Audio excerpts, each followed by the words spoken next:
Mesh2Motion is a web app that allows you to load a 3D model and quickly apply a rig and animations, and all in the web browser.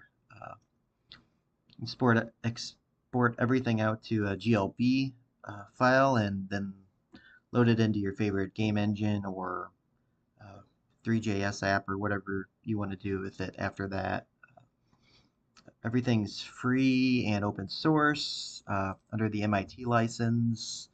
There's a link to all the code with what I have so far. It's pretty easy to run locally. Doesn't really use any backend services. It's pretty much just all straight JavaScript for everything. Currently supports human things and an animal type rig, which that could easily be extended to support other types as well going in on the future. Uh, Tools like this are really great for things like game jams, where a programmer just needs to kind of grab a 3D model, hook up some animations, and start getting everything going to it. When you first get to the website, it's just a landing page. So to start the app, you can just click the tryout button. The first thing to think about is all the canvas controls that kind of work across all the different steps in this. So we have the normal left click is rotating around this origin point. Right click is panning if you want, and then middle click is zoom in and out. For this example, we're just going to use a sample model just so you can see. So we're going to use the human one. So after you load the model, there's kind of two decisions you have to make on this first step. The first is what type of object this is you want to mesh. What kind do you want to rig? So currently, the only two types right now are kind of human and four-legged creature, which would be some type of animal, which we'll do that next. But we'll start out with this. The next thing you have to think about is getting it to face forward. So currently, facing forward in this application is this blue axis line right here. So just make your character or animal or whatever just looking in this direction. And then the rotate, and if they're not, if for example, if they're you load it in and it's something like that, that's kind of what these controls are for. So you can kind of fix the orientation for it. Once you get that done, you can kind of move to the next step and load the skeleton in. From here, the main goal is to kind of position the skeleton to get it in place. The manual ways you can right click any of these joints, and then they have some transform options so you can move it around. Usually the first thing I do is, since this whole skeleton's a little too big, you can just actually scale the whole skeleton down, which scales all the bones all at the same time.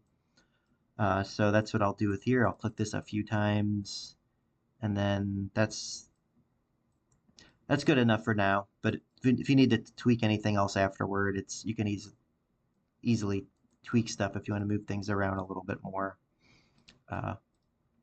But once you think you have that done pretty well, you're going to click the skin model button, and then need to wait a few seconds for it. And then obviously the skinning model is going to take longer the more vertices that you have with this. So I might have to add a loader processing screen or something with that. But yeah, so it's pretty much done now, and then you can use the play button to check out different animations with it that you want.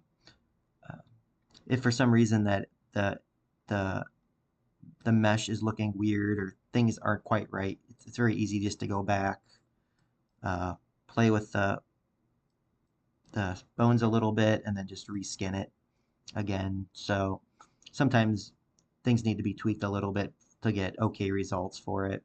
Uh, but yeah, after that, the only steps kind of left is figure out what you want to keep. So I usually just play certain ones, and then maybe just do it, maybe an idle one like this, and then be like, okay, this looks good enough for all of these.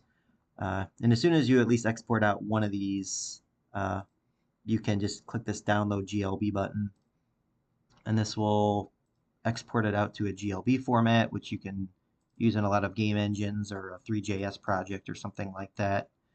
And then yeah, it should be automatically exported with the different animations. The Windows previewer doesn't know how to read GLB animation names, so that's why it says this. But the names are in the GLB files, so you should be able to access those. So yeah, that's a basic setup for it. Now that we've seen kind of the basic workflow with it, we'll start showing some variations a little bit. This time, let's do the Fox. This will be pretty quick, and then after that, we'll do a custom model. So the Fox will load, similar to the same things, just make sure it's facing forward when we start. This time we're going to do the four-legged creature for the skeleton type to use. Don't need to rotate it. Load the skeleton. And this one we don't need to do all the individual joints too much. We should just be able to scale this and it should work pretty well. I kind of did that on purpose a little bit just to make the demoing process easier for this example.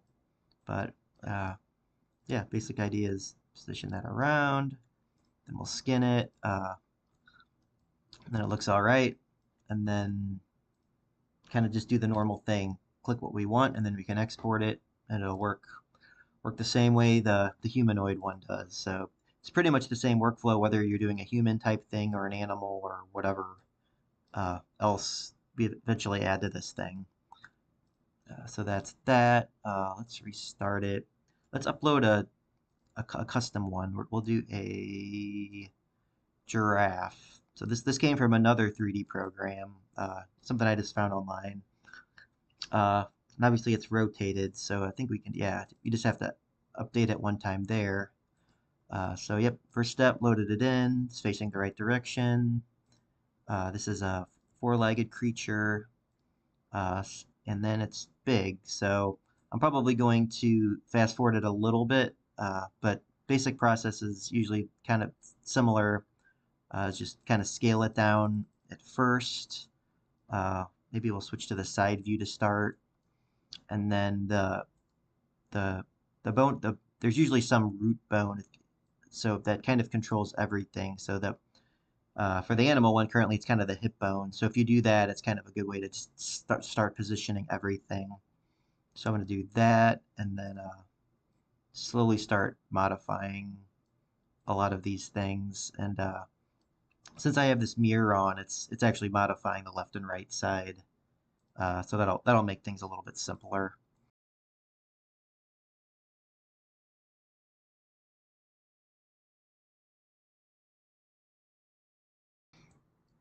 All right, so that's a good first pass at it. So let's see how good this is gonna be. So we'll skin it.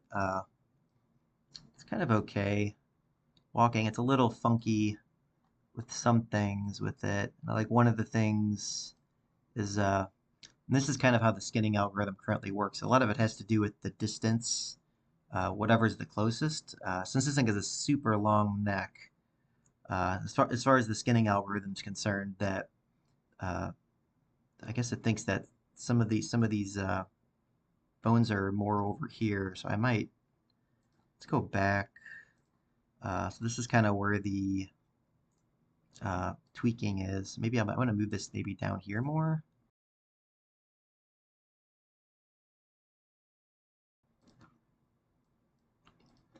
Then it's not too terrible. Um, the other thing with the bone, it's easy to think, oh, you have to put the bones inside the mesh, but the way these bones get attached to the mesh, they don't actually really have to be. So for this example, you'll see how like I feel like this side to side animation is getting kind of into the legs. So I might actually just move it out here a little bit. Let's see. See, it's still a little funky. So let me move this closer to here. So there's definitely a little bit of uh, work, especially as the geometry gets more elongated to try to figure out what it is. But thankfully, it's really nice to be able to quickly skin things in just like a fraction of a second, just to test to see how it is. So that's pretty, let's see if that works. So it's a little bit better. But so yeah, there's definitely a little finagling you got to do with this thing. But but yeah, we'll say that's good enough. Good enough for now for it. I'm probably gonna need to change this animal mesh a little bit. The skeleton I need to update, and I mean the animations are pretty horrific as well. But